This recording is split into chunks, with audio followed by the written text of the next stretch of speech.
O meu nome é Carola Saavedra, eu sou escritora, romancista, tenho 5 romances publicados, todos pela Companhia das Letras. O último foi Com Armas Sonolentas, de 2018. E quando eu terminei o último romance, eu disse agora no início que eu sou romancista, mas quando eu terminei o último romance, eu senti que eu tinha chegado em algum momento em que eu precisaria de uma pausa para o romance, que eu tinha esgarçado as minhas possibilidades de uma forma que eu precisaria de não só de uma pausa para repensar outros temas, mas de uma pausa do gênero, que eu nunca imaginei que ia me acontecer, porque eu sempre me considerei uma romancista antes de qualquer coisa.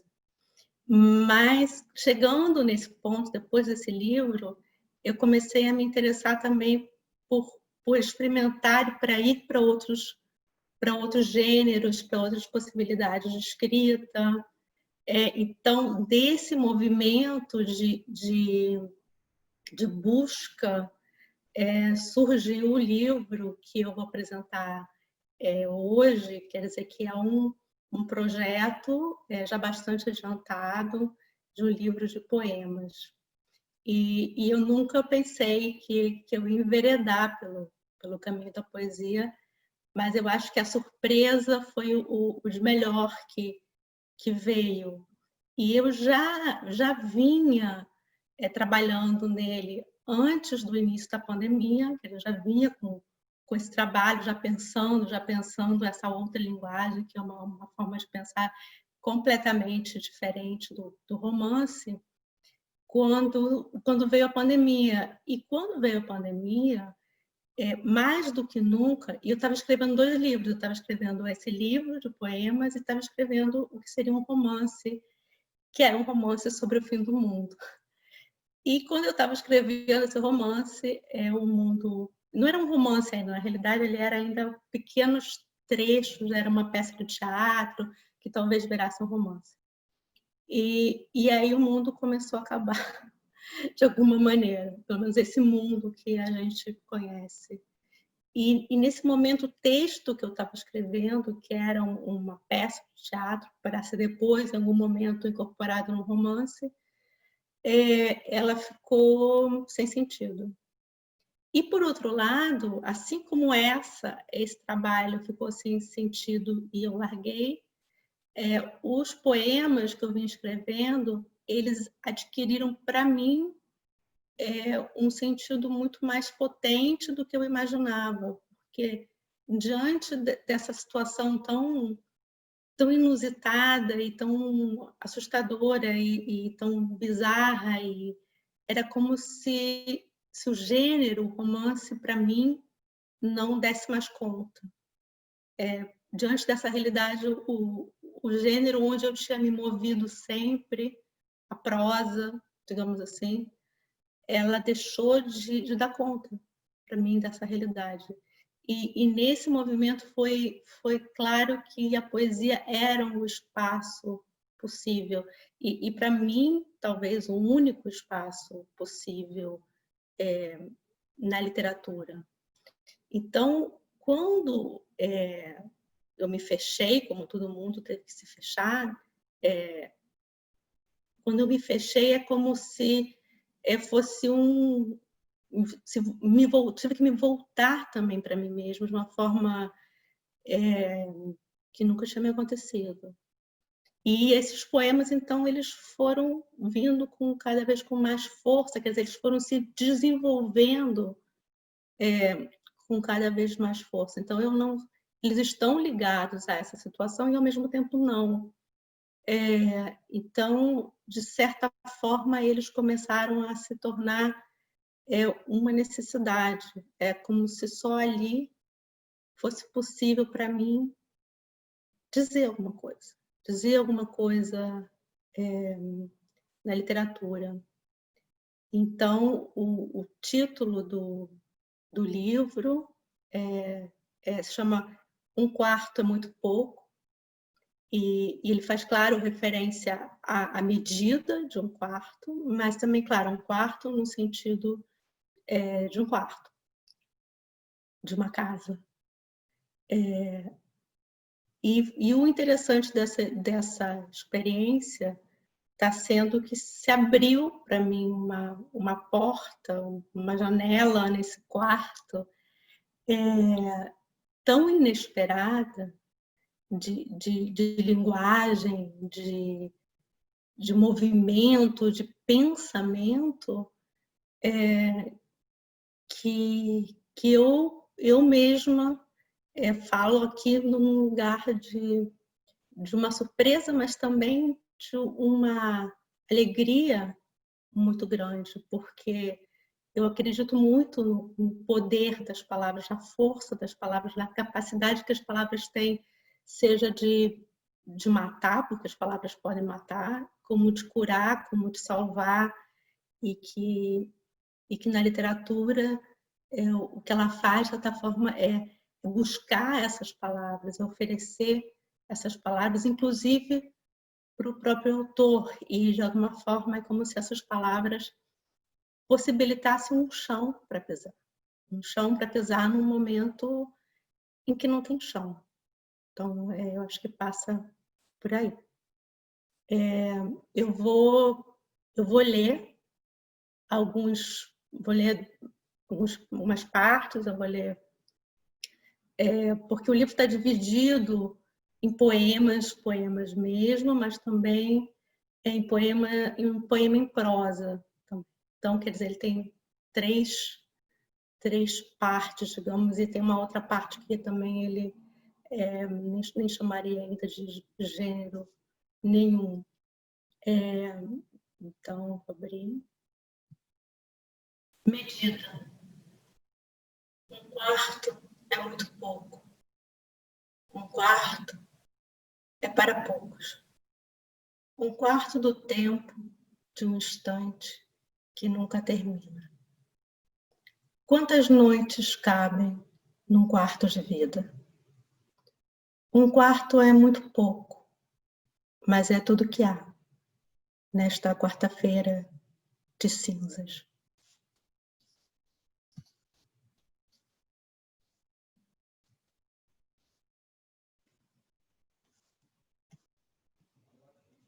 Vai passar, mesmo que nunca, mas vai, mesmo que volte, mesmo que longe, mesmo que sempre. Vai passar, rio, fluxo, corrente, estrela cadente, dilúvio, meteoro, satélite, gente, hora do jantar.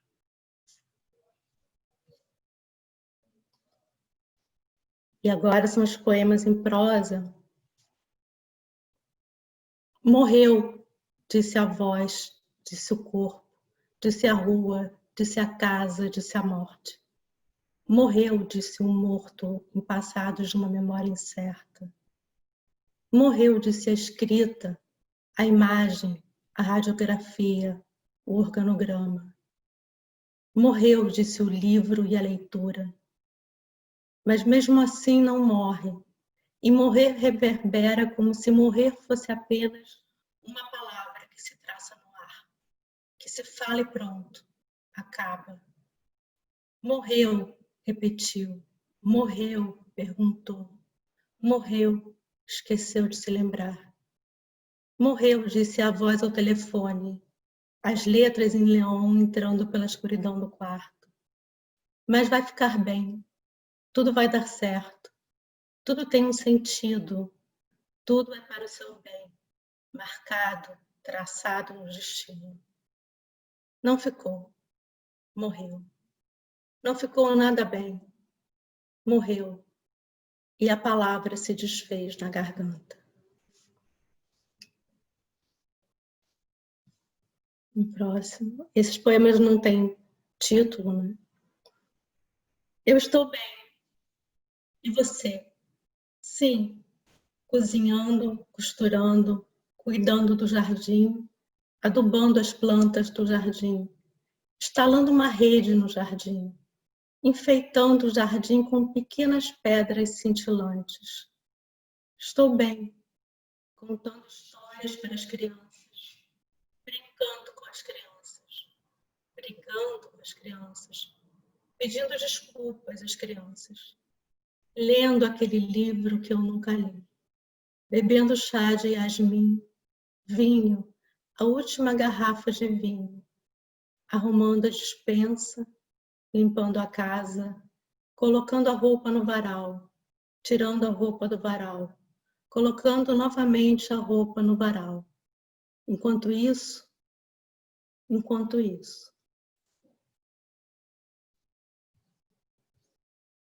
Próximo. Negativismo, pessimismo, angústia, desesperança, silêncio. As palavras se aproximam. É preciso lutar contra insistências e intermitências. É preciso resiliência. A luz, sim, amamos a palavra luz e evitamos números, leitos, sombras, sobras e também a mais assustadora, ela. Jamais a pronunciamos, que aquilo que nunca se diz, um dia se esquece de existir. Pronunciamos flores e amores. Amemos a palavra esperança, um lugar onde se agarrar, uma boia, uma âncora. Temos infinita esperança, então. Não queremos saber de projeções assombrosas, monstruosas, apocalípticas, de gente que não irradia nem boas energias para o planeta, para o cosmos, para a Via Láctea. Não queremos. Fim.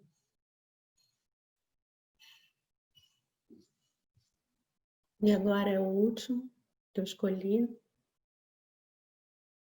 Rumo ao sul, ainda mais ao sul. Um pássaro negro sobrevoa o céu de um impensável azul. Montanhas, neve, sol, casa com jardim, rio, mar. Uma árvore de estranhos frutos enfeita o jardim. Vista para o quintal. Ervas, 2 quartos, sala de estar. Estamos, sim, em algum lugar impensável, é possível reescrever o mundo.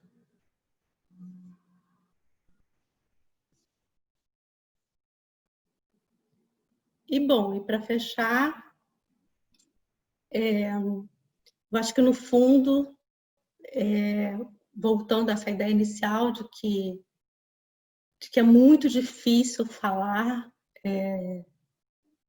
do que a gente vive enquanto a gente vive, há um espaço que eu acho que a poesia permite, que é um espaço do inconsciente, um espaço de uma palavra que tem muitos sentidos, que se desdobra, que não é fixa, e que nesse espaço, nessa lacuna, nesse vazio, é onde pode surgir, emergir um significado possível e talvez um significado que a gente ainda desconheça. É isso. Bom, olá pessoal, eu sou a Eliana Alves Cruz, sou jornalista, sou escritora. Eu iniciei na literatura em 2016, ou melhor, a gente nunca começa no ano em que a gente publica, né? Eu comecei muito antes, escrevendo e pesquisando para um romance, que foi o meu romance de estreia, chama Água de Barrela. Ele é uma história romanceada da história da minha própria família, e com ele eu ganhei um concurso nacional, na ocasião pela Fundação Cultural Palmares, concurso Oliveira Silveira, e a partir dele comecei a produzir muitas coisas. Hoje eu estou já no 3º romance, estou em, sei lá, em mais de 12 antologias aí de contos, poesias, embora o meu forte seja realmente a prosa. E tem vários projetos para o futuro, né? Tem várias coisas em mente. Entre elas, uma espécie de continuação do Água de Barrela, que vai trazer alguns personagens que ficaram secundários na trama, agora para o palco principal, e os que são principais no primeiro livro vão para o segundo plano na trama, né?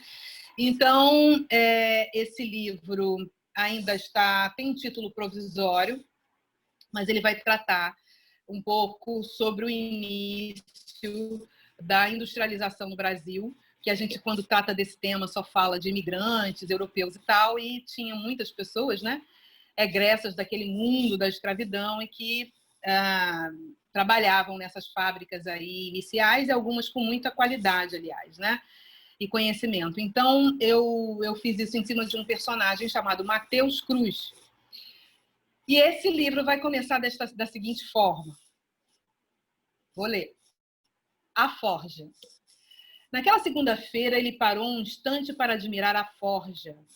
O brilho vermelho incandescente que a vida inteira queimou diante dos seus olhos, chispas brilhantes contrastando com o escuro da fábrica, em fagulhas que bailavam desordenadas como pequeninos fogos de artifício que tremulavam a imagem por trás da fumaça impregnada no ar.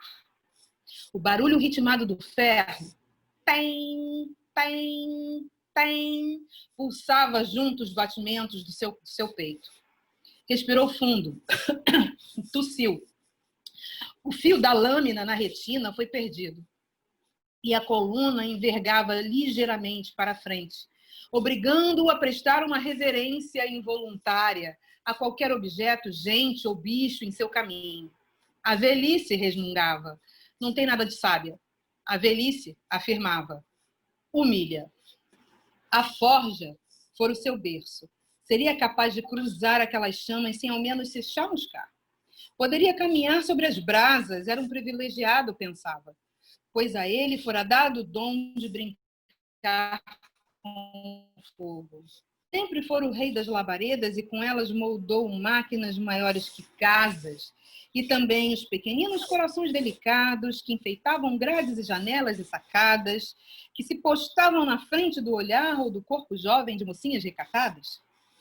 O processo de dar as mais diferentes formas ao metal líquido estava automático, pois de suas mãos saíram centenas de milhares de peças que estavam naquele exato momento em estradas, rodovias e fábricas no país todo. Seria capaz de descrever cada martelo, tenaz, forma. Estava ali de pé, agora olhando hipnotizado para a linda luz vermelha e intensa que o seduziu desde a mais tenra idade e que lhe garantiu o sustento dos 7 filhos. Sorria entre conformado e triste por pensar que nenhum daqueles jovens que eram orientados por ele nas fábricas ou no Liceu de Artes e Ofícios sabia que foram seus antepassados os primeiros a dominar as chamas da terra, das entranhas da terra, para dar formas ao minério escuro que dela escorria. Contornos em ouro, prata, bronze, sentia que a temperatura do seu corpo era a mesma do ponto de fusão do ferro, 1538 graus Celsius. Tentou respirar mais uma vez. Tossiu de novo. Sim, o olhar não tinha mais aquele fio cortante que prescindia de palavras para demandar respeito. Passo, não aquele feixe de malhando a bigorna e que descia com força, fazendo tremer o chão e trincar o abdômen tão firme quanto ela. Estava finalmente velho. E suando. Apesar do calor de vulcão, uma transpiração fria lhe ensopava o rosto e as axilas. Seria ele tão parte da fornalha ao ponto de sua quentura não lhe causar mais efeito? Caminhou até o alojamento, vestiu o paletó, o chapéu e seguiu para casa. Perdia a noção do tempo quando trabalhava próximo ao fogo. Nem notara que já passava das 11 da noite. No dia seguinte, não levantou. Era 28 de julho de 1938 e falecia aos 86 anos Matheus Cruz, o que era considerado o decano dos mecânicos da Bahia e um dos vanguardeiros da classe operária no Brasil. Como eram todos os que labutavam na nascente industrialização nacional. Eu agradeço a oportunidade de, pela primeira vez, falar desse romance, pela primeira vez, ler alguma parte dele. Vocês são os primeiríssimos, avant mais que premier, e espero conseguir concluí-lo até o final do ano que vem. Um grande abraço.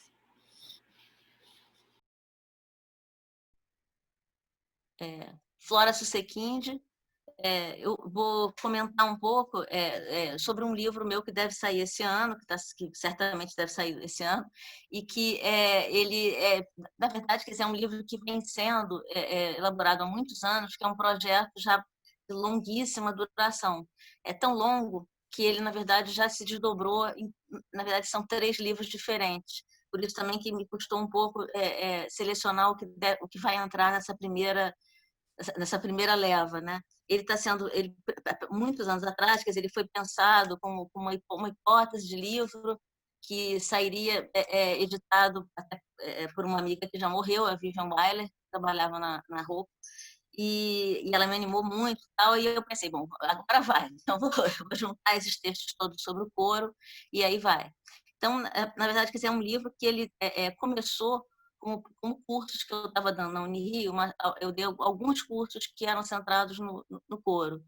E aí os primeiros deles eram, de fato, centrados em análise do couro mesmo no couro em teatro. Quer dizer, tentando pensar, quer dizer, transformações do couro ao longo da história do teatro, da história do teatro brasileiro em especial. Depois, quer dizer, já mais adiante, eu comecei a ficar pensando no couro como uma categoria que poderia sair, né, do terreno do teatro e ir para ser pensada de outros modos, né? Então, de certa maneira, quer dizer, o que me fez sair, né, em relação a esse lugar teatral inicial do estudo foi mesmo a própria função do couro clássico, né? Quer dizer, que tinha uma função de movimento, de ritmo. E, de certo modo, quer dizer, em relação a isso, quer dizer, essa fluidez, esse caráter de movimento que o couro tem, é que eu me dirijo. Então, de certo modo, tentando buscar, quer dizer, em algumas manifestações literárias, artísticas e tal, aquilo que nelas é uma força dinâmica interna e também uma força dinâmica de transformação para além de categorias genéricas e tal. Então, esse livro, na verdade, quer dizer, ele tem um ponto inicial de reunião, que é um texto sobre a Tropicália, em que eu tentei pensar a Tropicália como um coro. Então, ele, na verdade, é uma análise de período, né, de um pequeno período, que usa o coro como categoria para pensar esse período. Mas também, quer dizer, ele tem uma dobra histórica, que é uma análise de considerações do couro como geração, enfim, pensando na minha própria geração, na verdade, quer dizer, como se construíram coros e não, né, quer dizer, singularidades dentro desses coros e tal, e também, quer dizer, em relação ao modernismo, usos do couro no modernismo, e eu vim andando no tempo, assim, na verdade, o texto vai ganhando uma contemporaneidade, quer dizer, a partir, sobretudo, de um texto de 2013, em que eu tentei pensar, quer dizer, não exatamente as manifestações de 2013, mas algumas manifestações literárias que, de alguma forma, pareciam já trabalhar, quer dizer, um movimento, quer dizer, uma massa de descontentamento interno forte.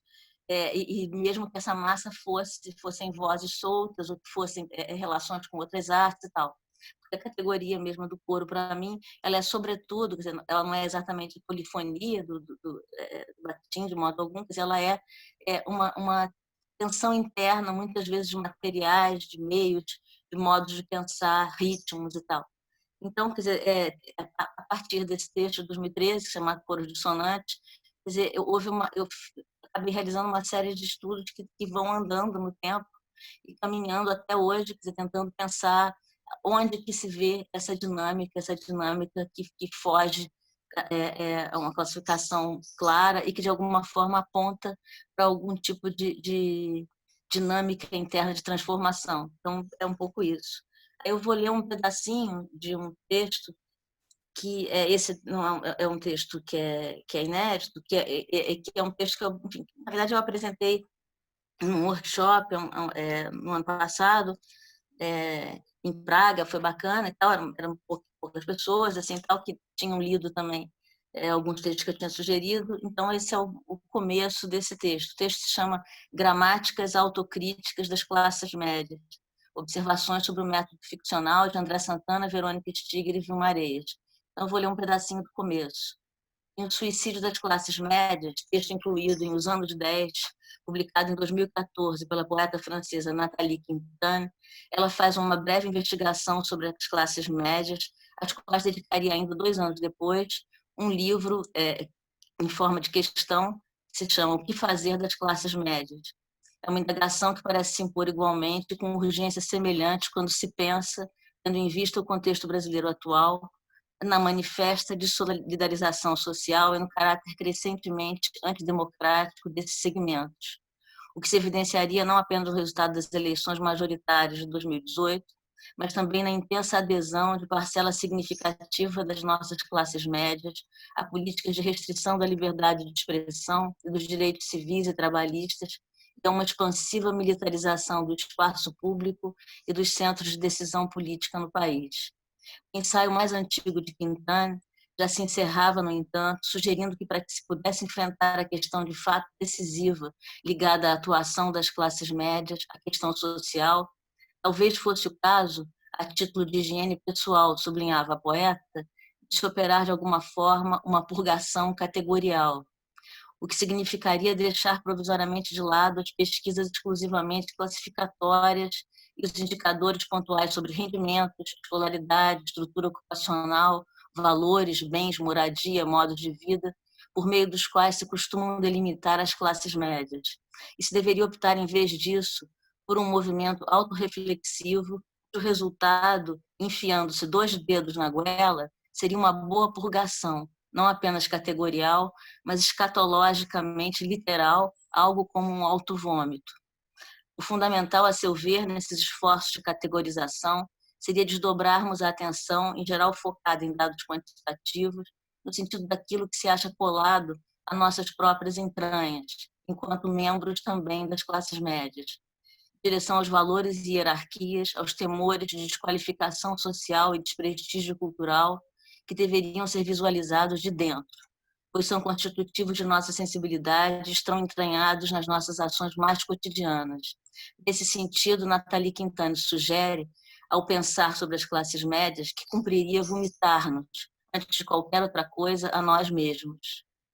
Essa perspectiva crítica autoinclusiva é aspecto distintivo de alguns dos melhores exercícios ficcionais da literatura brasileira das primeiras décadas do século XXI, de que destaco aqui a sucessão de diatribes de cidadãos de bem refiguradas no Brasil é Bom, de André Santana, ao lado das situações de conflito potencial iminente, das visualizações minuciosas de enquadramento de classe, tais como as expõe Vilma Areias em sua prosa brevíssima, de que são exemplares os 2 textos intitulados Na Rua e a série de instantâneos presentes em Um Beijo por Mês, ao lado ainda dos pedaços de conversa, dos lugares comuns ou frases feitas inventadas, compilados por Verônica Stiger em Delírio de Damasco, e das ficcionalizações cruentas construídas com calculada ironia em contos como Os Anões, Cubículo, Festa de Casamento, A Mancha, textos incluídos por ela em livros de 2007, 2010 e 2016. Começo, porém, por um desvio em direção a um conjunto de autores aos quais se aplica com frequência o qualificativo cruel e que costumam ecoar de modo diferenciado nessas obras recentes em métodos literários tão distintos quanto os de André Santana, Verônica e Vilma Areias. Nessas presenças cruéis em reverberação, o qualificativo costuma se achar diretamente ligado não apenas a tópicos específicos ou formas de construção do entrecho, mas ao seu potencial expositivo dos nexos de poder presentes em estruturas narrativas e no uso literário da língua.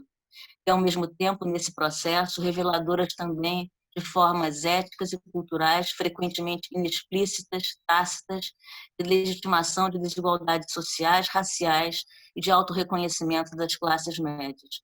Na crueldade que costuma ser sublinhada nesses textos, é fator fundamental desse ponto de vista o constrangimento imposto ao leitor, sobretudo quando oriundo exatamente de tal extrato social ou quando partícipe de seu universo de valores, pela ativação de mecanismos que, ao exporem essas gramáticas, normalmente invisíveis de legitimação, ao mesmo tempo as destabilizam potencialmente de modo por vezes cruentamente autoinclusivo, como sugerem os dedos na goela de que fala Nathalie Quintana ao pensar no suicídio da classe média. O texto prossegue, quer dizer, fazendo um movimento em direção a esses textos cruéis, que eu não nomeei ainda aqui, né, que dialogam com esses contemporâneos, e depois envereda por uma análise dos 3 autores que eu comentei, que eu listei aqui. Então, eu paro aqui, eu parei aqui, né, nesse pedacinho, antes mesmo de entrar e começar a comentar esses autores que são definidos muitas vezes por crueldade, porque justamente nos expõem, né, a nós enquanto classes médias, mas aí, de certo modo, já dá para ver, quer dizer, que um elemento para pensar o coro que eu usei também foi justamente essa definição, também as definições de classes médias com que a gente trabalha normalmente, que tornam homogêneo aquilo que não é homogêneo, né? E esquecem das tensões presentes nessa mesma categoria, mas tensões que de alguma forma, quer dizer, o interessante é você expor, né? Quer dizer, expor e se expor como fazendo parte delas, né? Então, esse texto tem essa tá muito barulho de obra aqui em volta, depois, enfim, espero que não esteja atrapalhando muito.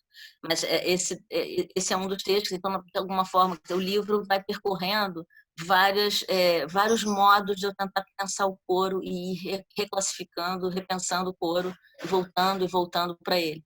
E no final, quer dizer, do texto, do livro, que acaba tendo uma organização mais homogênea do que a produção dos textos que foram textos de períodos diferentes, mas voltados para esses estudos. Quer dizer, eu acabo analisando alguns coros enlutados, quer dizer, alguns processos, né, de algumas experiências ligadas à própria experiência do país, como nós temos vivido esse país de 2016 para cá. E aí as análises vão para além do literário, quer dizer, eu acabei focando na retratística do Arjan Martins, nos alvos da Leonora de Barros, em alguns filmes do Éric Rocha, enfim, eu fui andando para outros lados também, e também em manifestações públicas mesmo, em que aí os coros são os coros das ruas, com algumas mortes, né, importantes para o país e tal. No começo do livro, a morte que seria focada seria a do Marielle enfim, as manifestações na cidade do Rio, né, muito fortes e quase sem organização nenhuma, em que as pessoas foram saindo das ruas e tal. Mas, enfim, agora já tem muitas análises bem bacanas sobre esse período, e aí eu, na verdade, enveredei para outros lados. Mas, enfim, quer dizer, de alguma forma, quer dizer, esse livro também é uma tentativa tendo a literatura como um dos eixos fundamentais, não ficar só em análises literárias, evidentemente, e justamente pensar como categoria, né, o coro como possibilidade também de colocar a linguagem literária como uma linguagem entre outras, ela em tensão com essas outras e, sobretudo, né, com a própria língua, né, com a língua que nos forma, né, quer dizer, em discussão com essa própria língua. Eu acho que acaba sendo enfim, o texto foi andando, foi chegando perto do que se vive agora. E eu acho que uma das coisas fundamentais para mim é porque nós não temos, talvez, uma definição de coro, né, que seja uma definição de coro que nos alegre nesse momento, pensando em termos do país. Então, também há alguma espécie de lacuna com que esses textos tentam dialogar. Quer dizer, uma espécie de diálogo com o épico que não há, né? Quer dizer, com quem é, quem é, né? Quer dizer, esse coro né? Quem é a cidadania agora? Cadê ela, né? Então, um pouco é isso que fica, que está principalmente nos textos mais recentes que foram reunidos no livro. Enfim, é isso. Alô, minha gente, eu sou Luiz Antônio Simas, sou historiador, professor, compositor, escritor, eu tenho 19 livros publicados, com temáticas vinculadas às culturas de festa, às culturas de rua do Brasil. E eu vou ler para vocês o trecho do meu próximo livro, Maracanã, uma biografia, um livro sobre o estádio do Maracanã e sobre todo o panorama cultural que envolveu a construção do Maracanã, a história do Maracanã e a história do futebol brasileiro. E o trecho que eu escolhi para ler para vocês é um trecho chamado Bola, Tambor e Samba. E aí eu lerei esse trecho para vocês, então, desse trabalho inédito que vai ser lançado depois que passar tudo isso, depois que passar essa pandemia. Bola, tambor e samba. O futebol fez entre nós o caminho inverso ao do samba, até que se encontraram nas encruzilhadas brasileiras. O samba surgiu entre as camadas mais pobres de descendentes de africanos e chegou às camadas médias e elites, especialmente com o advento do rádio e do disco, na primeira metade do século XX. O futebol no Brasil é um jogo inicialmente praticado pelas elites que vai se popularizando com o tempo.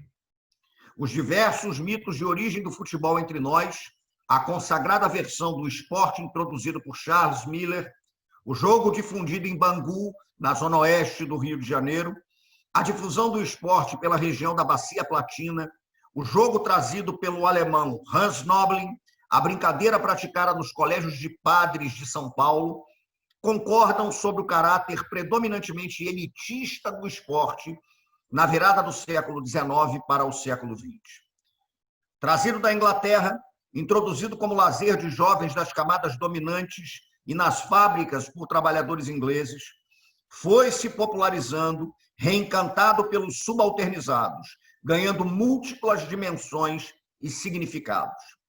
Cooptou e foi cooptado pelo poder público, impactado pela velocidade da popularização do esporte, por segmentos da intelectualidade, especialmente a partir da década de 1930. Aquela geração de intelectuais e homens públicos estava empenhada em imaginar a solução da identidade brasileira a partir do idealizado caráter mestiço do povo e da cultura que ele produz. O futebol e o samba caíam como uma luva nesse projeto. É emblemático observar a curiosa relação entre as trajetórias de Noel Rosa, o poeta da Vila, e Leônidas da Silva, o Diamante Negro. Noel nasceu em 1910 e cresceu um menino branco de Vila Isabel, bairro carioca de classe média. Chegou a estudar no Colégio São Bento, um dos mais tradicionais do Rio de Janeiro, cursou medicina durante um ano e mandou o jaleco branco às favas, quando se apaixonou pela música que saía das esquinas, terreiros e botequins do bairro do Estácio de Sá. Era a turma de Ismael Silva, Bide Brancura, Baiaco, Marçal, Mano Rubem, Edgar, Getúlio Marinho, Tancredo Silva e outros.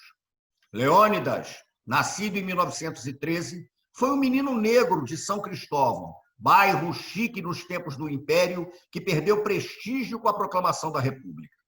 Adotado pela família da casa em que a mãe trabalhava como empregada doméstica, apaixonou-se ainda garoto por um esporte que engatinhava no Brasil, o futebol. Quando nasceram, seria plausível imaginar um futuro Noel Rosa jogando futebol, quem sabe marcando gols de bicicleta na Copa do Mundo de 1938. E um Leônidas da Silva sambista, quem sabe cantando conversa de botequim em forma de crônica musicada. Ocorreu exatamente o inverso. Noel foi o branco que fez samba e morreu garoto, em 1937, depois de longo mergulho na boemia carioca. E Leônidas foi o preto que jogou bola, fez sucesso e teve vida longeva. Bastante populares em vida, ambos viveram uma década de 1930 em que a invenção da brasilidade parecia encontrar um terreno fértil na produção de um Brasil mestiço e cordial.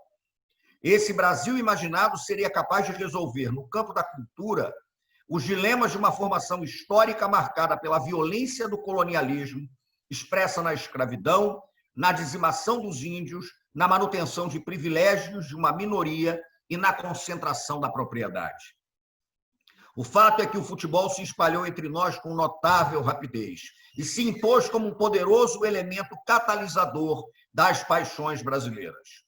O jogo se consolidou ao longo do século XX como um elemento protagonista na produção da brasilidade e representou no campo do esporte a produção de um Brasil possível. Neste sentido, é possível observar o cruzo histórico do futebol como a irmã do samba, a Umbanda, pelo que representou no terreno dos ritos religiosos. A popularização e o abrasileiramento do esporte inglês e a formação da Umbanda ocorrem no mesmo contexto, nas primeiras décadas do século XX.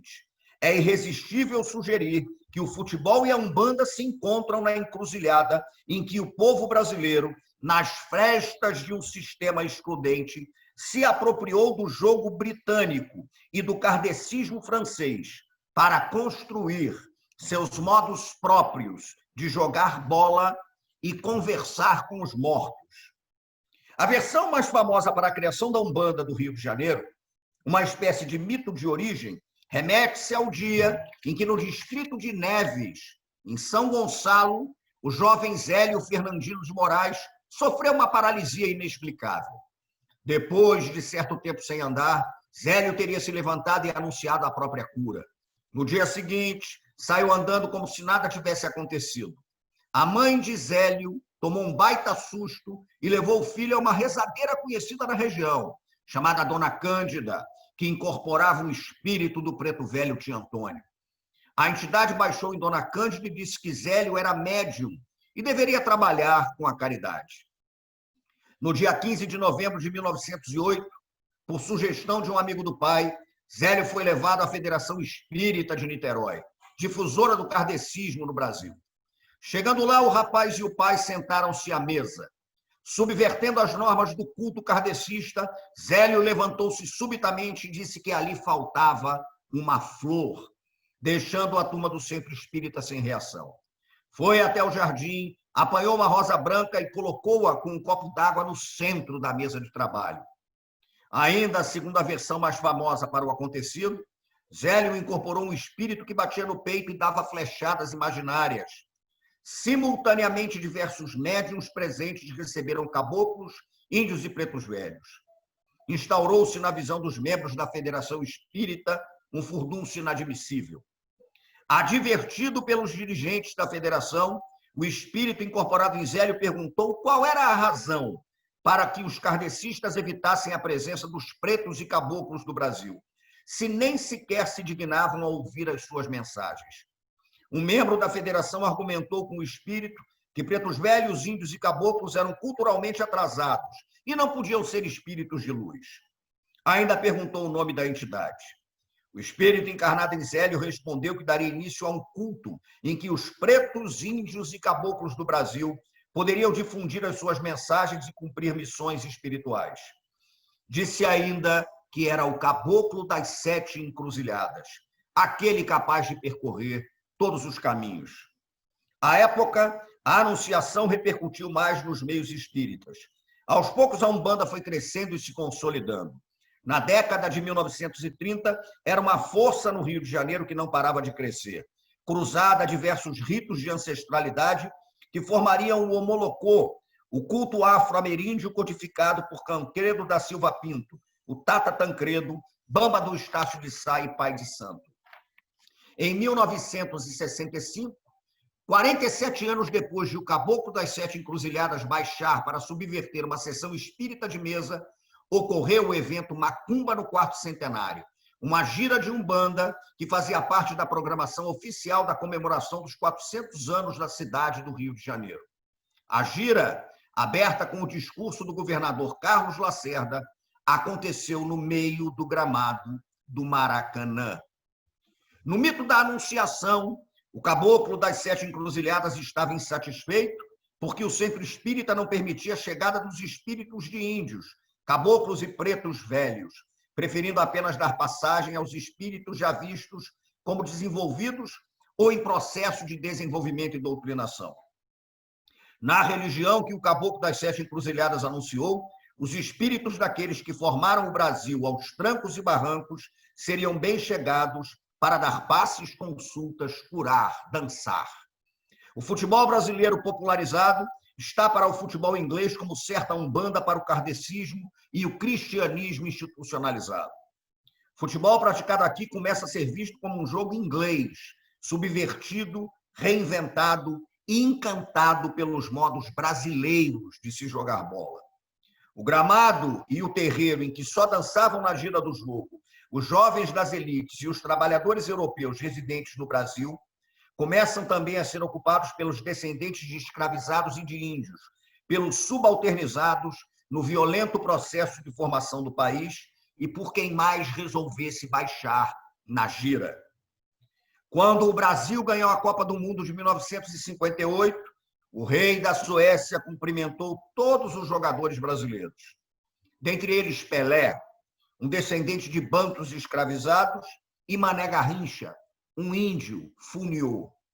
O gramado, afinal de contas, é uma das 7 encruzilhadas percorridas pelo caboclo macumbeiro, aquele que nunca encontra caminhos fechados. Minha gente, esse é um trecho, portanto, do meu próximo trabalho sobre o Maracanã, mas em que eu penso as encruzilhadas brasileiras, o Maracanã dentro dessa perspectiva, a Umbanda, o surgimento das escolas de samba, o futebol, esse contexto todo, enfim, para que a gente pense, não o Maracanã, não é o objetivo do meu próximo livro, mas pensar o Brasil a partir dele. Eu sou um cara convencido de que a nossa grande tarefa é a tarefa da reinvenção do Brasil. Reinventar o Brasil é a nossa tarefa. Pensar o Brasil é o caminho da possível reinvenção. Um país em que a brasilidade, a construção de sentidos, a construção de beleza do povo brasileiro permaneça e se sobreponha aos projetos mais tacanhos que, vez por outra, nos assaltam. É isso aí. Saúde para todos nós. Muito obrigado. Olá, sou Márcia Cambeba, sou do povo Omágua Cambeba, sou escritora, poeta, compositora, fotógrafa, artivista. Trabalho com as várias linguagens da arte. É uma alegria poder estar falando das minhas obras que estão por vir, como o livro Saberes da Floresta, que é sobre educação indígena, e tem a missão e a função de dialogar com o professor, dialogar com o leitor sobre o que é a educação indígena e como a gente pensa a educação indígena. Educação, para nós, ela se faz todo momento. No momento que a gente acorda, a gente está aprendendo. A gente aprende na beira do rio tomando banho, a gente aprende remando uma canoa, a gente aprende subindo no açaizeiro, brincando numa árvore, a gente aprende ajudando o pai a plantar uma maniva na roça, a gente aprende a ralar, a descascar uma macaxeira. Isso é aprendizado, para nós é. Isso é educação. Porque todo o processo de educação indígena, ele tem que ser passado para nós através da oralidade. A nossa primeira forma de ensino foi a oralidade e continua sendo a oralidade. A escrita foi nos apresentada e nós recebemos esse ensino da escrita e transformamos ele em literatura. E essa literatura hoje representa a força dos nossos maracás, a força da nossa voz, a força das nossas águas. Nós somos mulheres, somos rio, somos correnteza, somos cachoeira. Somos mata, somos terra, nós somos o corpo da natureza, intrínsecos a ela. E é assim que eu escrevo, é com esse olhar, é com essa voz, é com essa intenção de convidar o leitor, tanto da aldeia quanto da cidade, para ser ponte, para unir essas energias, esses saberes, essas forças e a gente, então, entender o que é o bem viver. Eu vou ler aqui um trecho de um dos poemas que estará no meu próximo livro a ser lançado. E ele vem trazendo uma fala representando o porquê que a gente não gosta de ser chamado de índio, né? E sim de povo originário. Tanto é que o poema se chama Povo Originário. Povo originário. Não sou índio, tenho povo, sou nação. Em tempos passados, me apelidaram, saquearam, sem permissão. Fizeram aldeamentos, fui amarrado, escravizado. A mata me escondeu, flechas atirei para ferir, carabina me rebateu. Respirar e resistir para mostrar que a educação vem de berço, com amor vou ensinar. Sou cambé, bacocama, tapuia, uaiampi, sou mura, bororo, sou tembé, uaiuai. Munduruku, suruí, sou zoé, macuxi, tupinambá, sou mati, pataxó, caiapó, miranha, surini. Sou carajá, ticum, narapium, apinagé, borari, tucano, aimoré, amanaié. Potiguara, Tabajara, Canela, Guajajara, Trucá, Pacararu, Cariri, Funiô, Chucuru, Chavante, Chocó, Caripuna, Caetés, Tupiniquim. Pacajás, Guajá, Caapó, Jacundá, Tapirapé, Nhambiquara, Anambé. Camaiurá, Ajacá, Paritintim, Carijó, Quiriri, Tacanas, Catuquina, Tapirapé, Chalpanas, Parecis, Canoeiros, Apurinã, Uapixana, Arapaço, Arara, Aranãs, Arara do Pará, Aricapu, Aruãs, Marajoara, Bacairi, Axaninca, Runicuim, Aueti, Aticum, Gavião, Escariana, Jarauara, Cajuel, Caimbé, Caixana, Caingangue, Calapaço, Calancó, Suruí, Paité, Suruí, Aiqueuara, Canamari, Canataruré, Canoê, Carapinauá, Carapotó, Cariri-Chocó, Catuquina, Krenak, Culina, Caxixó, Cinta Larga, Curipacó, Curuaia,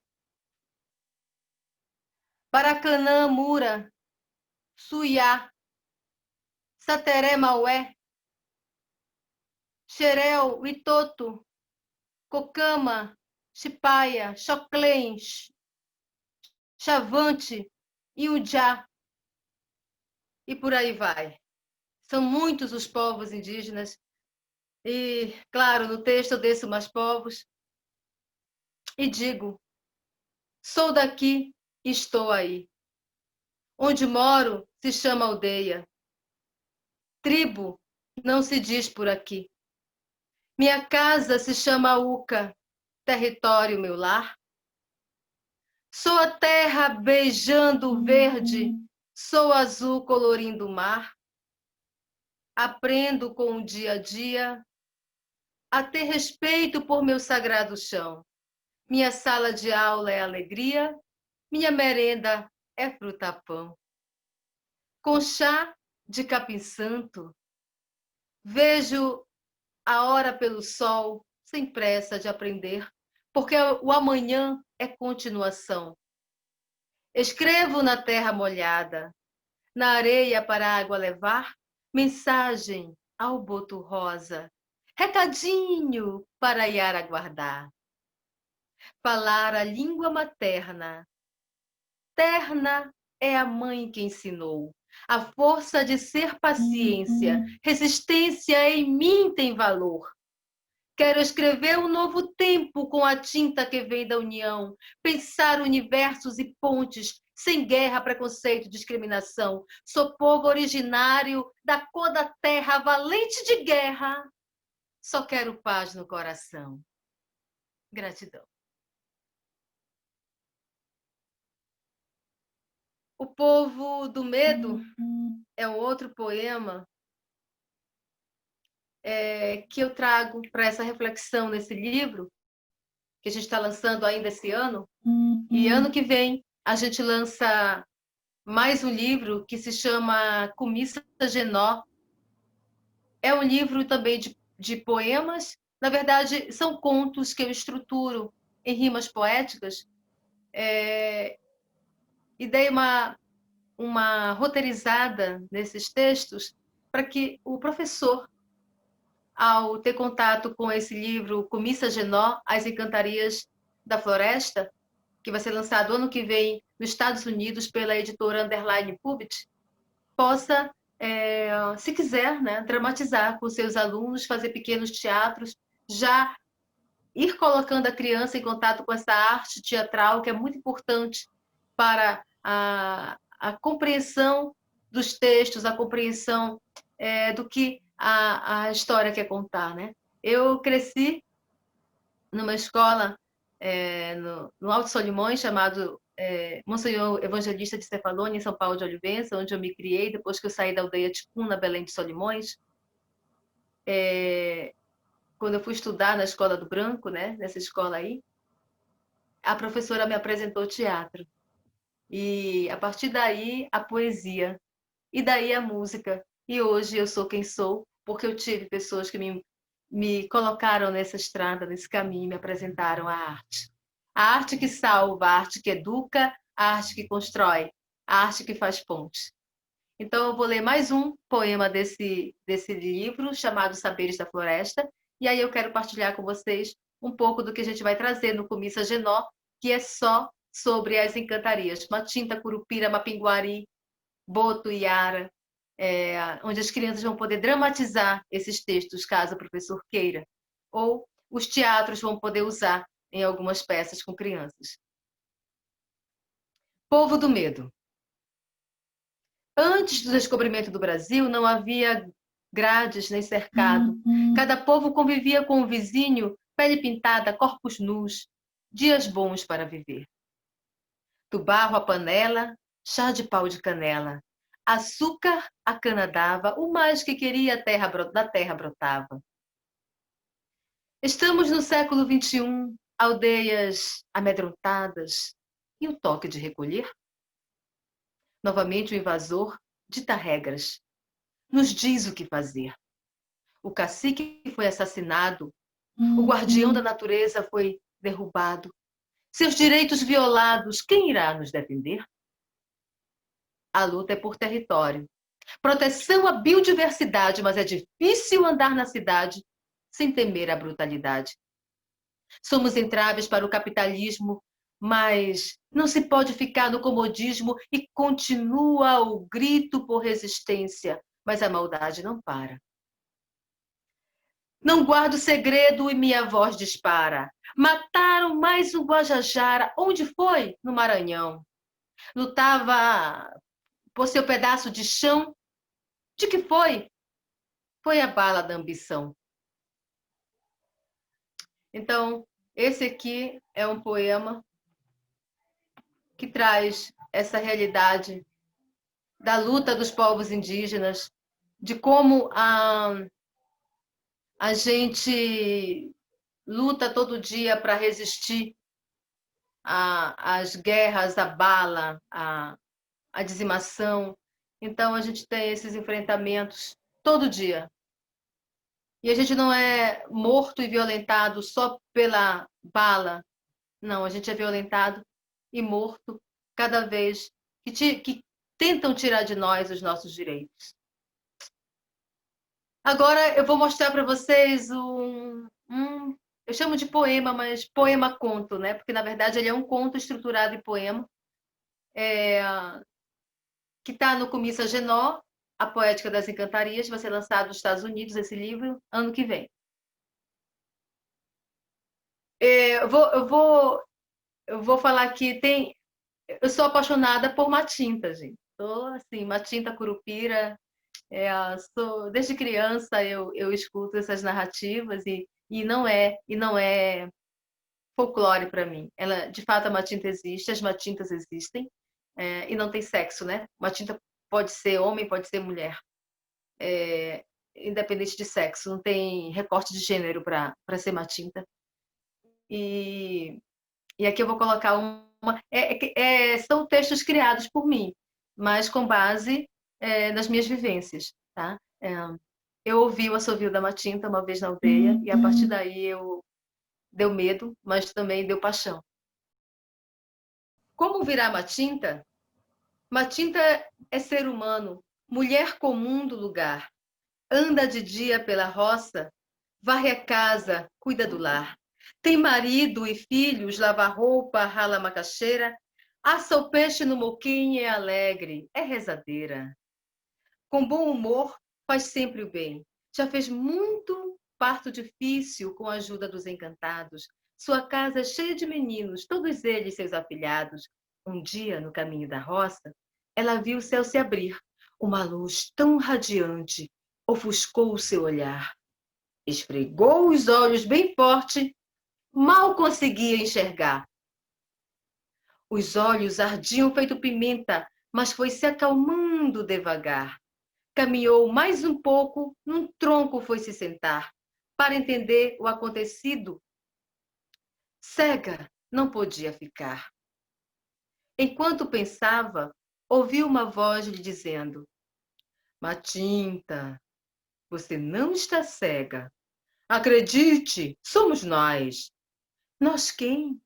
Disse assustada. Quem fala? Apareça. Estou ficando feroz. Não vejo você, só escuto a sua voz. Somos os espíritos da floresta. Calma, Matinta. Você agora é uma de nós. Ela olhou para todo lado, um arrepio lhe deu, disse num tom bem brava: E por que não aparece? Quero ver o rosto seu. Num instante as árvores se balançaram, os pássaros se calaram, nem o grilo se atreveu a cantar naquele instante. A Matinta, já toda fria, esqueceu que era dia e para a voz do além respondeu: Quero ir para minha casa. O caminho escureceu. A voz falou mais forte: Matinta, coragem! Preciso lhe falar. Lhe escolhi para ser guardiã, aqui e em todo lugar. Um silêncio tomou conta. Matinta nem se mexeu. E o espírito da floresta continuou: Serás o encante do luar. Só a lua pode te transmutar numa dama que usa preto, com cachimbo e aturá. E quando a natureza te chamar, largue tudo. Esse chamado não pode esperar. Matinta suspirou e disse: Pois eu aceito. Sei que não há outro jeito. Quero fazer o bem aos animais. Quero me pronunciar aos mortais, num grito que estronde no peito. O céu ficou num tom vermelho fogo. O espírito da floresta disse: Aceito o acordo. Um assobio vai ser teu sinal. A partir de hoje, tu és imortal. Não há quem nesse mundo se aproxime de ti para te fazer o mal. Não há quem nesse mundo se aproxime de ti para fazer o mal. Poucos conhecerão teu ser divinal. Teu assobio será assustador, para que os que fazem mal à natureza... Desculpa. Teu assobio será assustador, para os que fazem mal à natureza. Tens que pôr medo, terror. Um cachimbo eu te dou, para que a fumaça seja um sinal na floresta. A Matinta olhou o cachimbo, colocou na boca para testar e perguntou ao espírito da floresta: Ué, e o tabaco? Disse a voz: Vai pedir na casa das pessoas, assim a oferta que derem a ti será um sinal de amizade e paz. Não fará estrago nessa casa, nada de bagunça, parecendo fim de festa. Após o acerto firmado, Matinta voltou para sua casa. Com seu aturar nas costas, seu marido lhe encontrou, perguntou por que estava estranha. A Matinta disse: Fui picada por aranha. Já estou bem. Cante um carimbó. Seu canto alegra meu viver. Quero dançar até o chão tremer, depois tomar caldeirada de bodó. Segurou na mão de seu marido e falou: Foi boa a pescaria? Os peixes já vão ver. Seu marido respondeu: Foi ótima a pescaria, mas agora dance, meu bem-querer. Seu marido se animou, cantou até se esquecer da dor que sentia no peito e de emoção se desfez. Caiu no meio do terreiro, nem cara feia ele fez. Matinta um abraço lhe deu, se despediu de seu amado, disse num pranto: Meu amor, por que foi embora? Mas entendo, chegou tua hora. E no assobio desapareceu, entre as árvores se escondeu. Hoje anda sozinha procurando um pretendente. Não quer saber se é encantado. Importa que seja gente, que lhe dê muito amor. Ela é encantada, mas quer ser cortejada. Como flores de jasmim, e ao novo amor promete dizer sim. E ao novo amor promete dizer sim. Obrigada. Esse é um dos textos que vai compor o livro Comissa Genó, A Poética das Encantarias, que só de Matinta traz uns 5 a 6 poemas. Eu acho até que mais, né? Tem Matinta e o Macaco. Essa é muito engraçada, porque tem a fala do macaco, tem a fala da Matinta. Tem Matinta, a Casa da Matinta, que a Casa da Matinta é muito interessante para mim e muito importante, porque foi meu filho que me deu essa ideia, né? Então, esse livro é um livro que nasceu na pandemia, no período que eu peguei Covid, entre março e abril. Eu peguei Covid, senti falta de ar, senti muita febre alta. Enfim, todas as complicações que as pessoas... Menos eu não cheguei, graças a Deus, a ser entubada. Não precisei disso, né? Eu me tratei com remédios caseiros. Nós indígenas somos assim. Claro, é evidente que foi a emergência, tomar algumas medicações, mas no mais eu me cuidei em casa. E meu filho me apresentou um desenho de como seria a casa da Matinta. Ele é autista. E os desenhos dele vão ilustrar, alguns desenhos dele vão ilustrar esse meu novo livro, que nasceu na pandemia e vai sair ano que vem. Então, eu vou ter a parceria do meu filho, uma honra para mim. Qual é a mãe que não se alegra, né? Meu filho é um ótimo desenhista, tem 12 anos. Esses desenhos ele fez, ele tinha 11, mas ele já desenha desde os 7. Eu já fiz algumas exposições dele, ele já vendeu muitos quadros. Então, a Casa da Matinta, eu vi o desenho e a partir da leitura que eu fiz do desenho dele, eu escrevi o texto. E aí nós temos Matinta e o Boto, Matinta e o Matintim. Então, tem muitos contos que vem trazendo assim. Eu conto aqui o assovio da Matinta na aldeia, que é como foi que eu escutei. Isso é um relato de vida mesmo. Está aqui como conto mas é um fato vivido. Eu ouvi, de fato, a minha avó aparece aí, a minha avó Assunta, já falecida, né, que dizia para mim que a Matinta estava pedindo comida, que se não tivesse, ela não deixa. Matinta e o Caçador é muito interessante. E assim eu termino esse momento de poesia, de apresentação de trabalho, e quero agradecer imensamente ao coro de vozes da Biblioteca Mário de Andrade, a toda a equipe que está produzindo esse material, a toda a equipe que se organizou. Estive na Casa Mário de Andrade como visitante ano passado, porque eu fui pelo instituto, não sei se é instituto que chama, Mário de Andrade, para a feira literária que teve lá em Pelourinho, a Flipelô. Eu fui pela Casa Mário de Andrade, é isso. Eu fui pela Casa Mário de Andrade para Flipelô.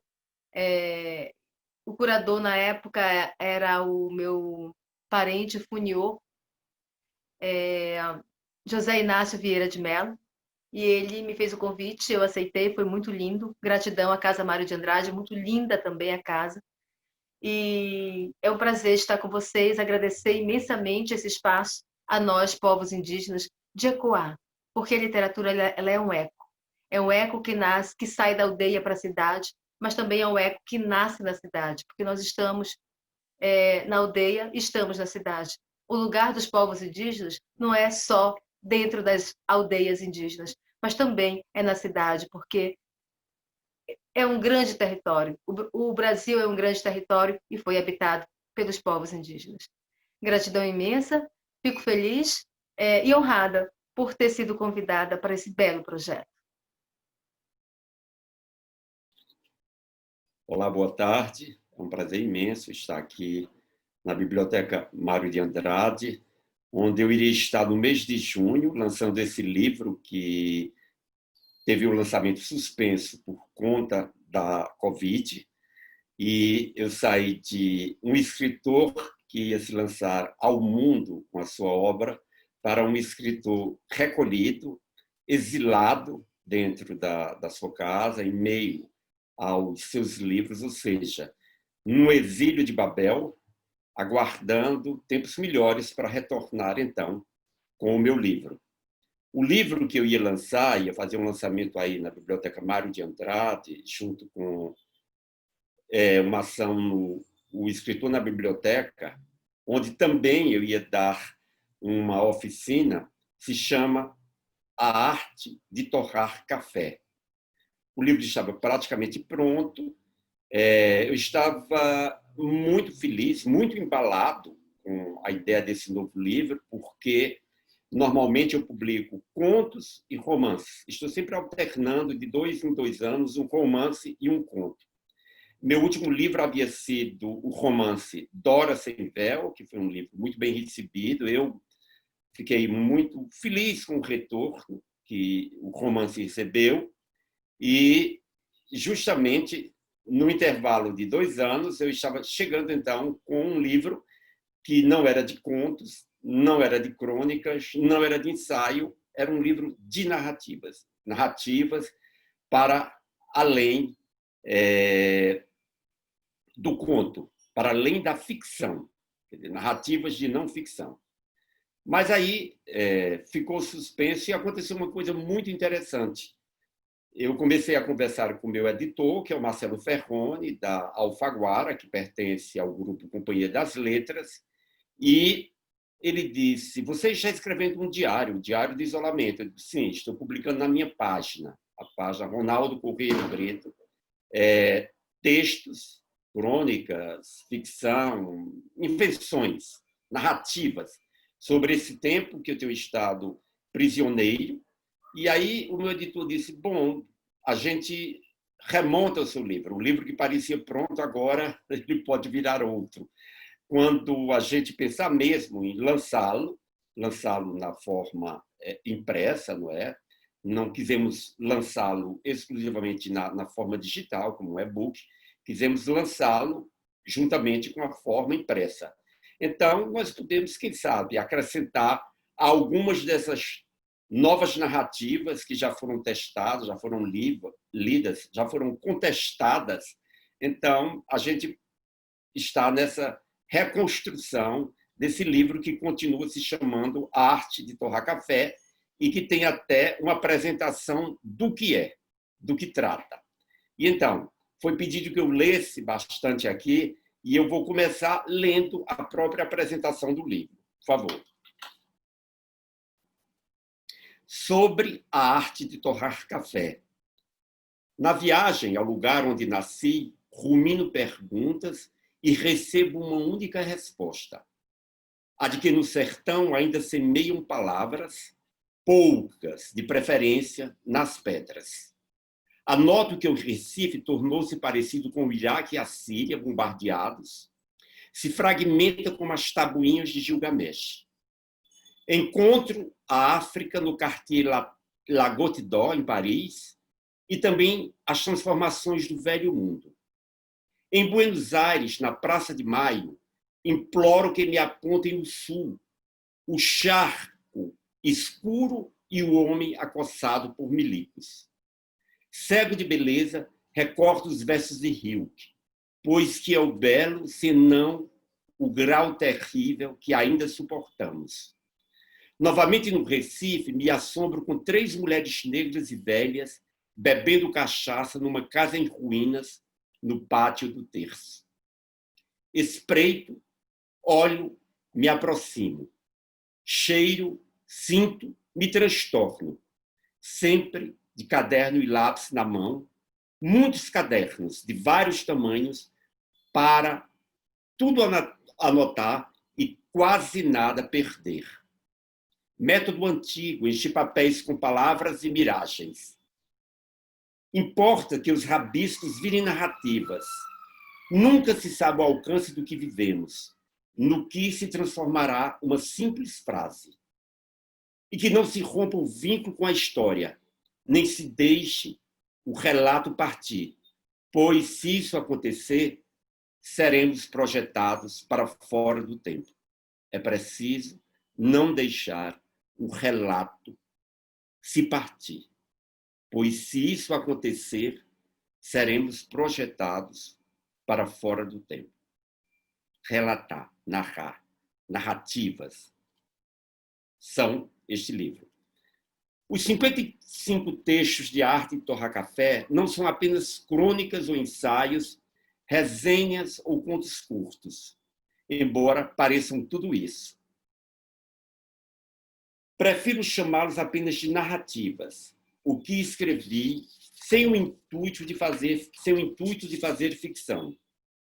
Nos 2 primeiros livros, Faca e Livro dos Homens, já assumiram o gosto de narrar, numa escrita em que fosse possível reconhecer a linguagem no processo de tornar-se literatura.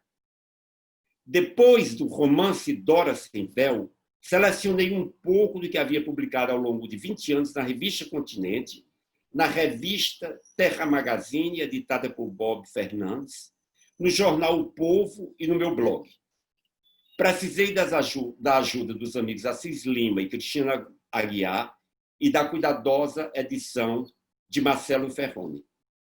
Procurei alcançar, como Manuel Bandeira, um sentimento íntimo do país. E mesmo quando visito outras geografias, é no Brasil que estou e é a partir dele, do Brasil, que falo. Recife, Crato, Inhamuns, Cariri Cearense, São Paulo, Porto Velho, o mundo, artistas, intelectuais e pessoas simples do povo me fazem pensar sobre a nossa experiência social. Sobretudo agora, quando o arcabouço dessa construção de séculos parece ruir. Bom, então, esta é a apresentação deste livro, construído, que volta a construir-se. Um livro finalizado que retorna ao princípio. Mas o que é a escrita, senão um finalizar e um retornar sempre ao princípio? O que é? Um livro, para mim, como o próprio teatro, é uma obra aberta. Embora, de um modo geral, depois que eu fecho e publico, eu me livro definitivamente de corrigi-lo, me livro definitivamente de retornar a ele. Mas esse livro, essa arte de torrar café, veio com uma prova, veio como a negação desse fim, como a necessidade de recomeçar. Talvez porque a gente viva um tempo tão sem futuro, tão sem perspectiva de futuro, tão sem certezas, tão de recomeço, recomeço, recomeço. Talvez por isso eu esteja vivendo essa experiência narrativa e de construção de uma nova obra. Bom, mas para não ficar apenas na conversa e na apresentação do que é o livro, eu vou ler um dos 55 textos que compõem a arte de torrar café.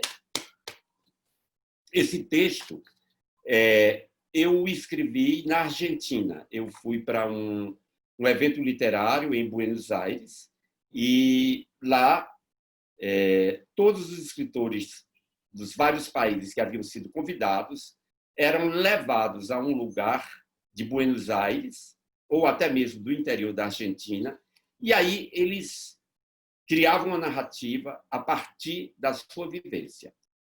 Eu fui levado para a Praça de Maio,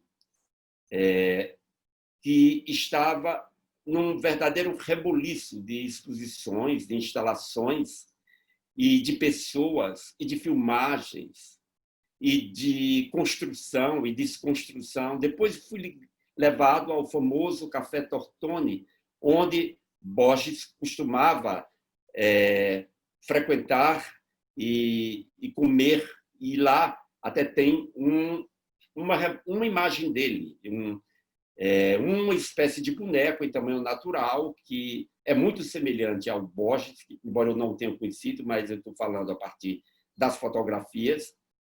E aí, então, voltei para casa, tinha uma tarde e à noite, para no dia seguinte, já no último dia desse encontro de escritores, ler o meu texto sobre a minha visão da Praça de Maio. Então, eu publico nesse livro essa visão da Praça de Maio, que eu vou ler agora. Quantas vezes rodeei essa praça, onde mulheres giram num círculo infinito, como se esmagassem uvas num lagar. Em vez de produzirem vinho, seus pés chafurdam sangue. São as mães da praça, Marias de Maio, na Praça das Mães. Não me importo de ficar um dia suspenso pelo braço de uma grua, pintando de branco a pirâmide de Maio, desde que eu possa contemplar o céu azul limpo, sem uma única mancha vermelha, nada que recorde batalhas em que muitos pereceram. Onde fica o Sul? Por favor, o Sul. Nesse lugar velaram um morto, cujo nome já nem me lembro. Os livros de autores argentinos pairam sobre minha cabeça como nuvens carregadas de chuva. Quanto mais alto sobe o jovem pintor em sua grua, com um balde de tinta branca e um pincel de cerdas grossas, compenetrado em camuflar manchas na pirâmide e gemidos de mães, quanto mais ele sobe, mais longe enxerga os modernos edifícios da cidade erguidos sobre os pampas. A lembrança reclama novamente. Apontem-me o sul, o charco escuro e o homem acossado pelos milicos. Restarão planuras em Buenos Aires, o limite perdido? Por que me fecharam nos cubículos estreitos de uma casa de câmbio? Grades, grades, grades. Submarino onde esperei humilhado que me trocassem dólares. Inseguro, as mãos trêmulas, sem acordo em acertar a escrita do próprio nome. Mulheres brasileiras desfilam seus corpos perfeitos sob os flashes que as desnudam. Rapazes brancos se cumprimentam com beijos.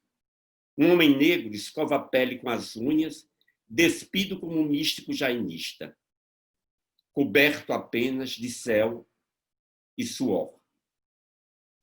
Indiferente ao movimento na praça, o operário no cubículo da grua se esmera em pintar o movimento. Se esmera em pintar o monumento. Talvez não se pergunte nada, nem por quê, nem para quê. Pinta, simplesmente. Trabalha. Da mesma maneira, plantaram 17 cruzes nos jardins, tumbas de soldados que morreram defendendo o litoral. Patagônia, 1982. Leio numa placa assintosa. Os turistas e o jovem pintor talvez não desejem ler. Tanta beleza na praça, tamanha grandeza esmagadora, plantadas ao meio as 17 tumbas. O que elas significam para as duas mulheres brasileiras de curvas perfeitas? E para o rapaz, ganhando o salário de pintor? A praça e o belo. Os tapumes, parecendo instalações de uma pinacoteca, nem ofuscam seu esplendor rosado. Pois que é o belo, senão o grau terrível que ainda suportamos e que admiramos porque, impassível, desdenha destruir-nos. Pois que é o belo, senão o grau terrível que ainda suportamos e que admiramos porque, impassível, desdenha destruir-nos. Bem mais longe, a estátua de Cristóvão Colombo ouve os sinos da Catedral Metropolitana e pensa nos esforços da navegação. Gira a roda de turistas brasileiros esperando às 3h da tarde. O sol é bom, o ar é perfeito. No Café Tortone, homens aposentados jogam. Num canto de parede, o retrato de Federico Garcia Lorca resiste aos ideais políticos e ao fuzilamento que o matou. Torce ao nariz a sua poesia cigana. Comovem-se ao lembrar a morte inútil. Serve almoço, de um filé mignon escorre sangue vivo. Por segundos, todos esquecem o peso da Praça de Maio e a leveza que a mantém suspensa. Concentram-se apenas na carne sobre o prato. Bom, esse é um dos textos. Eu li sem óculos, com alguns tropeços, mas acho que também foram os tropeços da emoção, de poder reler esse texto sobre uma Argentina que teima em existir através de sua memória de perdas, de mortes, de dores, através de mães que não se refazem das perdas de filhos e filhas, de avós que não se refazem das perdas de netos e netas, e de alguns homens. Talvez esse texto também tenha uma certa dor por um certo sonho de América Latina, um sonho que minha geração acalentou na década de 60, na década de 70, e que foi desfeito, brutalmente desfeito, através de repetidos golpes militares em todos os países que compõem esse continente tão sofrido, tão à deriva, como algumas das naus que vieram ao nosso encontro pelo Atlântico. Esse texto, embora tenha sido escrito num tempo em que a literatura brasileira vivia seu apogeu, anos bem recentes, quando o Brasil se orgulhava e fazia inveja ao mundo de ter a mais liberal política e os maiores incentivos de tradução e de publicação dos seus escritores, coisa nunca vista antes. Quando nós éramos o país homenageado em todas as grandes feiras, em todos os grandes eventos literários, em todos os salões literários do mundo, e nós tínhamos muito orgulho dessa caminhada. E parecia que nós, depois da Praça de Maio, depois de estádios, depois de prisões e medos, a gente se encaminhava para a realização de um sonho. Nós nos aproximávamos um pouco desse ideal juvenil que toda uma geração acalantou, uma geração na música, uma geração na poesia, uma geração na ficção, uma geração no cinema, uma geração em todos os campos da arte. E, no entanto, de novo, estamos nós numa luta pelo reconhecimento do que somos como artistas, para que a nossa arte, a nossa poesia, o nosso conto, o nosso romance, a nossa narrativa, que nada mais é do que a nossa própria vida, a narrativa, se ela se perde, é a nossa vida que se perde. Se nós vivemos de narrar-nos e se nós deixamos de nos narrar, nós nos perdemos. Então, a gente tenta manter essa narrativa viva, mesmo que os livros estejam ameaçados de taxações, mesmo que seja cada vez mais difícil o espaço da arte dentro do nosso país, numa história tão recente de apogeu e brilho.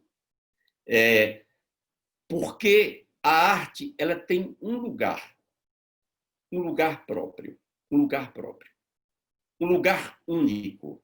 E esse lugar é essa nau de salvação, nau que singra mares, que aproxima povos. Eu li um romance e li a biografia de um escritor da Hungria, um judeu húngaro, que sofreu as perseguições durante o nazismo e sofreu as perseguições durante o stalinismo. E mesmo ele sendo judeu, mesmo Wagner tendo sido o escritor celebrado pelo nazismo, ele dizia que o consolo dele, durante os tempos de maior sofrimento, de maior repressão, a ele, como homem livre, como judeu, era poder ir ao teatro e ouvir Wagner. E eu penso que, nesses dias, o meu consolo tem sido justamente poder ouvir música, poder ler os autores que eu amo, que eu respeito, que eu estimo, saber que autores que eu amo, que eu respeito, que eu estimo, estão escrevendo, estão tentando escrever e também tentar criar, narrar. Então, a minha fala, mais do que a minha leitura, é uma conclamação para que nós nos juntemos a essa narrativa, que é individual e é comum, que é individual e é coletiva, é de todos.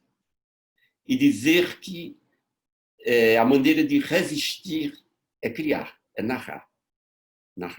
Construir uma narrativa.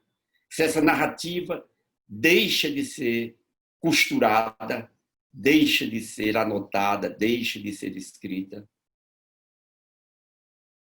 Bom,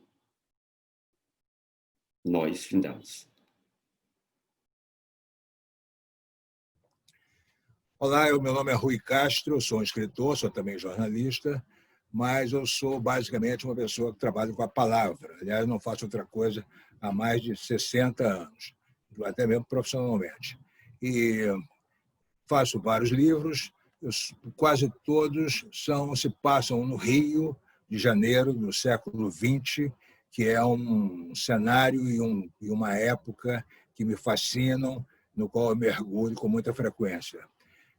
O ano passado, eu publiquei um livro chamado Metrópole à Beira-Mar, que era um apanhado do Rio moderno dos anos 20. A minha teoria é de que o Rio não precisou ser modernista, porque o Rio já era moderno, e não só daquela época, já era moderno desde os anos 10, pelo menos, e continuou sendo durante todos os anos 20. Eu acho que é uma época muito pouco estudada da cultura brasileira, tudo que aconteceu no Rio na década de 20. E esse livro, aparentemente, revelou uma época, né, muito pouco conhecida, e eu estou trabalhando agora numa sequência, num subproduto dele, digamos assim. Alguns desses personagens modernos do Rio dos anos 20 eram escritores, jornalistas e poetas, né?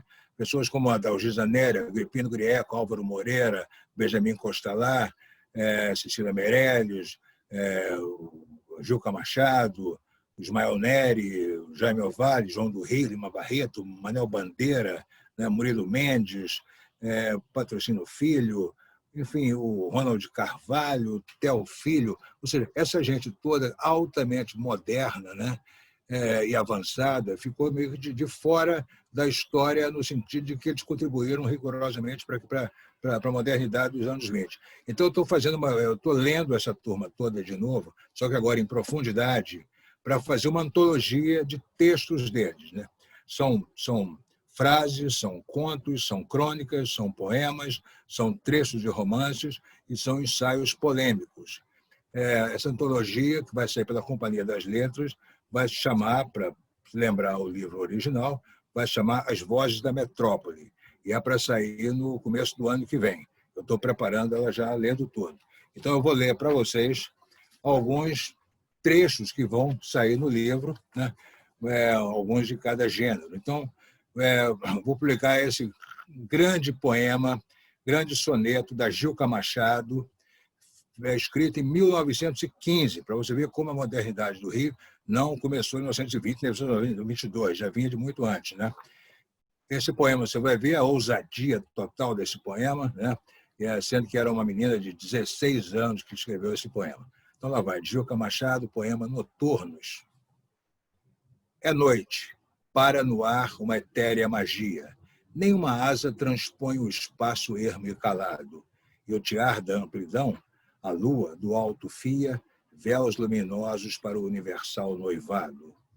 Suponho ser a treva uma alcova sombria, onde tudo repousa unido, acasalado. A lua tece, borda e para a terra envia finos fluidos filóis que a envolvem lado a lado. Uma brisa sutil, úmida, fria, laça, erra de quando em quando. É uma noite de bodas essa noite. Há por tudo um sensual arrepio. Sinto pelos no vento. É a volúpia que passa, flexuosa, a se roçar por sobre as coisas todas, como uma gata errando em seu eterno cio. Gilca Machado, fico até arrepiado, 1915. Bom, outra figura importante da minha antologia é o Álvaro Moreira, que foi poeta e jornalista, editor durante anos da revista Para Todos, né? Que foi um grande veículo do modernismo paulista, inclusive. E foi um veículo importante porque era uma revista comercial, vendida nas ruas, né? Com capas de J. Carlos. Não era uma revista só para literatos, não. E o Álvaro Moreira foi um grande frasista, né? Então, vou ler aqui algumas frases do Álvaro Moreira. Sou contra o equilíbrio. Acho que a gente deve cair para poder levantar-se. Sábado, muita gente vai para fora. Eu, em geral, vou para dentro. Das estações, a que tem o nome de mulher é a que revela a vida eterna, a primavera. Nascemos para a companhia. O amor é um canto coral. O Brasil sempre veio de fora, desde 1500. A ópera é o teatro no hospício, nem a música a salva. Um amigo que morre é um amigo que nunca se perde. O céu é uma cidade de férias. Não nasci para chefe. Chefe manda. Eu peço. Peço que não me mandem. O arquivo não melhora nem piora o documento. Falar é despedir-se. Essas palavras não voltarão. Bom, espetacular o Álvaro Moreira, né? Ele era marido da Eugênia Álvaro Moreira, que foi uma mulher que influenciou muito, não só a Pagu, como o próprio Oswald de Andrade, como, aliás, ele cansou de escrever. Um outro poeta também, do pré-anos 20, que foi o Duque Costa, tinha uma coisa particular. Ele nunca se deixou publicar em livro. Ele escrevia a poesia, que era muito admirada por todos os pares dele, mas não deixava, publicava em revistas, jornais, mas nunca deixou que se fizesse um livro. O livro do Duque Costa só foi feito no final dos anos 80 por um parente dele. Ele estava morto já há muito tempo. Você vai ver como o Duque Costa era o rei da literação e da poesia sonora, né? Olha só que coisa mais moderna. Esse poema é de 1917. Chama-se A Tempestade. Olha só o som que ele produz. Curtindo a enorme dor de um parto formidando, trombas estouram como em ribombos de bombo, e as nuvens, colossais dromedários de chumbo, sinistramente vão passando, vão passando. Na torva ogiva, a lua é a sombra de um nelumbo. Revolto, o mar é um deus fustigado, berrando. E a noite, templo roto, é o grande caos de quando, a blasfemar convulso, em mim mesmo sucumbo. Ruivo de raiva ao ruir, o raio risca, ronca, rompe, ricocheteia, e em relâmpago erra, e abre brechas e brame, e racha a grota bronca. Lembra campas de bronze, indo aos tombos em pompas, Roma em ruínas, a arder e rolando por terra, num estrondo infernal de petardos e trompas. Duque Costa. Outra figura importantíssima naquela época, que era o Jaime Ovalle, né? Compositor e poeta que nunca sem obra, né? Ele era talvez a maior admiração do Manuel Bandeira, do Villa-Lobos e do Di Cavalcanti. E ele fez da não obra a sua grande obra, né? Quer dizer, simplesmente ele não deixava que as coisas fossem impressas, fossem ouvidas, né? Era tudo na cabeça dele e as pessoas sabiam que ele era genial, né? Manuel Bandeira, né? Entre outros, né? Só que de vez em quando ele deixava escapar umas frases, né? E as pessoas tomavam nota. Eis algumas que vão estar no meu livro. Deus fez muito rascunho. O hipopótamo é um rascunho de Deus. O ato criador é qualquer coisa assim como um desastre. Tem o imprevisto de um choque. A música vive fora de nós. Nós somos apenas os instrumentos. A noite é a única coisa que a gente tem. É minha e sua. O dia não é de ninguém. Todo mundo é criado com o dom da poesia e só deixa de ser poeta porque perde a inocência. Jaime Ovalle. E, finalmente, vou ler frases do maior crítico da sua época e de muitas épocas, né? Que é o Agripino Grieco, e com uma característica inédita entre os contemporâneos dele. Ele lia os livros que criticava, lia também os que não criticava, lia a literatura toda do século X em diante, foi uma das pessoas mais lidas da história do Brasil e escrevia de uma maneira absolutamente original, destrutiva, derrubadora, não poupava ninguém, nem os amigos dele. Era sensacional, Agripino Grieco, né? Quando ele aparecia nas livrarias do Rio, nos anos 20, as pessoas ficavam espavoridas, né? Porque ele também te falava as coisas, né? Escrevendo, então, era impressionante. Então, vou ler aqui algumas frases do Agripino Grieco. A literatura é uma invenção europeia, assim como o cuscuz é uma invenção africana e o narguilé uma invenção asiática. Não há vergonha em ser literariamente transatlântico. Ontem é sempre poesia. Hoje é quase sempre prosa. Sobre o imperador Dom Pedro II, que ele admirava muito. Talvez o único republicano que o Brasil já teve. O artista de hoje já não terá uma torre de marfim para se isolar. O marfim anda escasso, mal chegando para a fabricação das bolas de bilhar. A ciência progride, a literatura não. Copérnico destruiu Ptolomeu. Camões não destruiu Homero. A grande arte nunca é imoral. Imoral no mundo, só a tolice. Sobre o racismo nos Estados Unidos, já naquela época, ele escreveu o seguinte: todos sabemos como os pretos são tratados no país em que mais se fala de liberdade. Os Estados Unidos são a barbárie civilizada. É Gengis Khan com telégrafo. Sobre Machado de Assis, que ele não admirava muito. Você procura o homem e só encontra o escritor. Sobre Eduardo Prado, né, autor da Ilusão Americana, o Paulo Prado, autor do Retrato do Brasil, e os outros Prados todos, que eram muito importantes naquela época. Né? Disse o Agripino: ah, vaidade da família Prado, nem todo o imenso território conquistado pelos bandeirantes bastará para comportá-la. E uma frase que depois foi apropriada por várias pessoas. Né? Olha só, quando ela saiu primeiro. Se a vida bastasse, ninguém se daria ao trabalho de convertê-la em arte. Por que não aproveitar o fardão dos nossos acadêmicos mortos para pano de mesa de bilhar? Castro Alves fez todos os versos bons, os modernistas, todos os versos ruins. Não há mais nenhum verso a fazer. Existem 3 línguas: a portuguesa, a brasileira e a do Mário de Andrade. Nunca nasceu no Brasil um escritor de renome universal, mas um de renome universal veio se matar aqui, Stefan Zweig. Sobre a Semana de Arte Moderna, como na peça de Shakespeare, muito barulho para nada.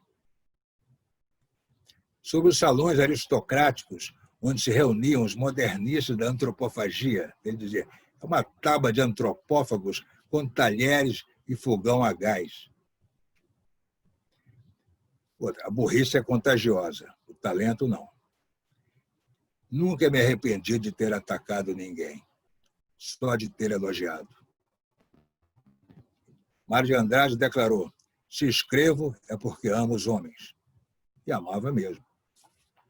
Bom, essas são frases, trechos e poemas de tudo que vão fazer parte da minha antologia As Vozes da Metrópole, a sair no ano que vem pela Companhia das Letras, que é para tentar botar em circulação aqueles autores, jornalistas, escritores, poetas, polemistas da década de 20 do Rio, que ficaram injustamente esquecidos durante todo o século XX e que, no meu livro Metrópole à Beira-Mar, eu falei muito deles, né, dei alguns exemplos e disse que eles eram todos muito mais importantes do que a gente pensava, mas o leitor não era obrigado a acreditar em mim. Agora, com a antologia As Vozes da Metrópole, você vai ter à disposição, vai ter acesso a tudo que eles escreveram e vai poder julgar por conta própria. Bom, espero que, quando o livro sair, você me prestigie. Tá bom? Obrigado.